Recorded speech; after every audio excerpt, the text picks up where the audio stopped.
What's the difference between a new trader and a professional trader? This is a question we get asked quite frequently. Of course, there are many differences, but the main difference is this.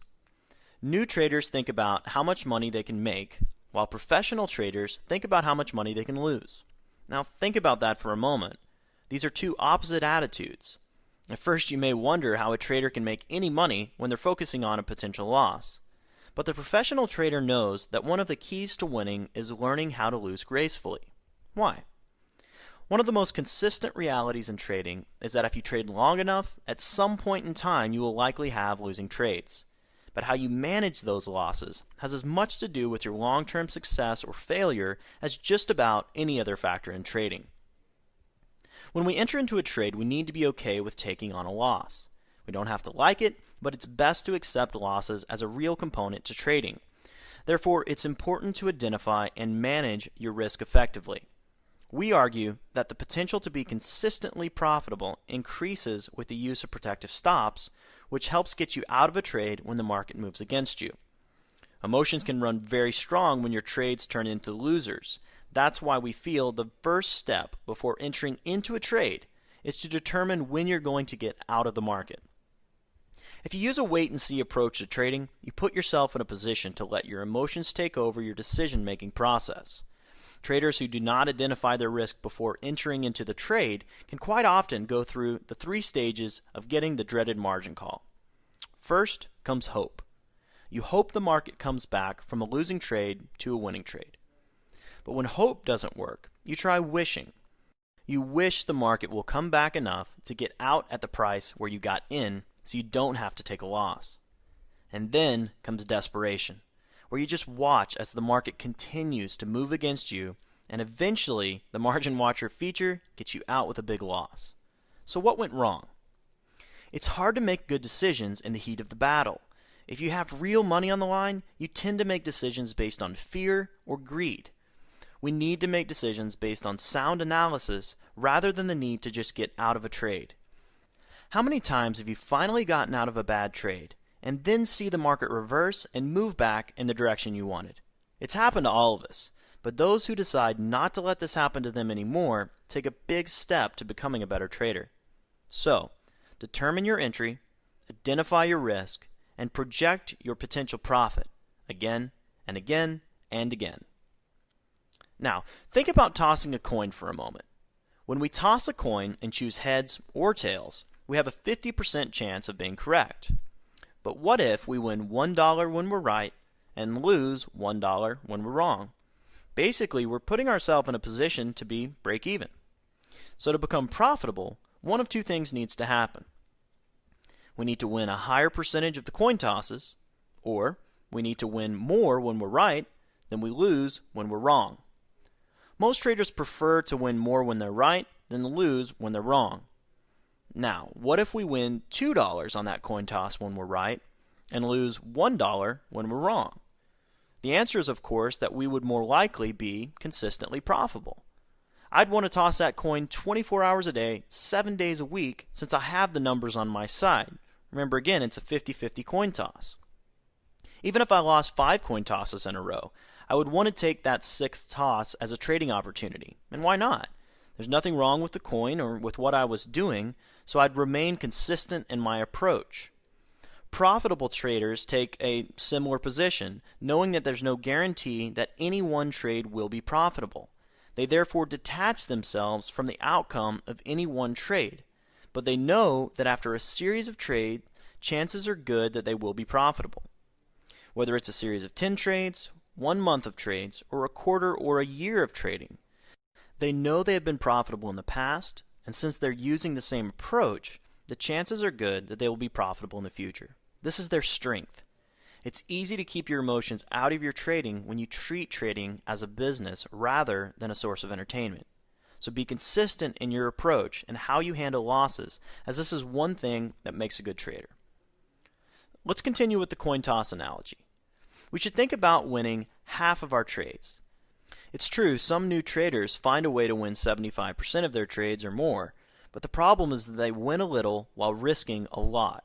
We've seen a new trader win 10 pips on a trade, then win another trade with 10 pip profit, then perhaps even one more. But when they try to win 10 pips on the fourth trade, the market does not behave, and they may end up losing 50 pips on the trade in an effort to win 10 pips. This happens way too often, as the trader wins 3 out of 4 trades or something along those lines, but still manages to lose 20 pips on the series of trades, and this obviously won't work. But what does work? I hope you already have something similar to the answer. The answer is to win $2 when we're right for every $1 that we're wrong. This is simply the classic 1-to-2 risk-reward ratio. We risk $1 and look for $2 in profit or more, or we risk 100 pips when we're looking for 200 pips or more in profit. We want to try to win 50% of our trades and make more when we're right than we lose when we're wrong. This is achievable even for new traders, but you have to accept it and use it in your approach to trading for it to work for you. Now, another good question to ask is, what if the market reverses just before hitting your profit target? There may be nothing more frustrating than seeing the market move up to within a few pips of your target, only to see it reverse and move back to stop you out with a loss. So let's not let that happen. We recommend moving your protective stop to break even once the market moves halfway to your target. Here's an example. Let's say you buy the euro dollar at 145 even. You place your protective sell stop at 144 even for a risk of 100 pips. You place your limit order to take profits at 147 for a potential gain of 200 pips, so we have a 1-to-2 risk-reward ratio. When or if the market moves halfway to your target, which would be the 146 level, you can move your stop from 144 up to the entry of 145. This means that at this point, you can break even or profit 200 pips on the trade, which is a nice position to be in. The other main point of money management is how you manage your account. So a good question to ask yourself before entering into a trade is, how many lots should I open?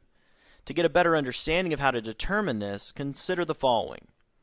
Let's assume you have a $5,000 account balance and you place a 25 lot trade on the euro dollar. That's 250,000 units, which means your cost per pip is $25. Let's assume you've prepared for a 100 pip loss on this trade. A 100 pip loss at $25 per pip comes out to be $2,500. With a $5,000 account balance, it doesn't make much sense to open 25 lots and risk half of your account balance on a single trade, does it? Remember the coin toss. What if we were to lose 5 trades in a row in spite of a long-term 50% win ratio on our trades? The problem, of course, is that we could run out of money before winning another trade. So we want to risk a limited number of pips and a limited amount of our account balance so we can continue trading even after a few losses. We recommend not risking any more than 5% of your account balance at any one time. To get a better feel for calculating your trade sizes so that you can achieve this goal, let's go through some calculations together. First, 5% of $5,000 is $250. To make sure that you don't risk more than 5% of your account, you'll want to risk no more than $250 at any one time. To do this, you'll need to follow 2 steps. The first step is to determine your stop on the trade. Let's again assume you're willing to risk 100 pips on a particular trade. Next, you'll need to find out the pip cost per 10K lot for the pair you're trading. You can view the per lot pip cost from the pip cost column within the simple dealing rates window of the platform. For this example, let's assume we're trading the dollar yen, which has a per lot pip cost of about $1.10. If we multiply that by the 100 pips stop loss, we get a dollar loss of $110. So far, so good. But what if we double our trade size from 1 lot to 2 lots? That would mean our pip cost doubles and goes from $1.10 per pip to $2.20 per pip.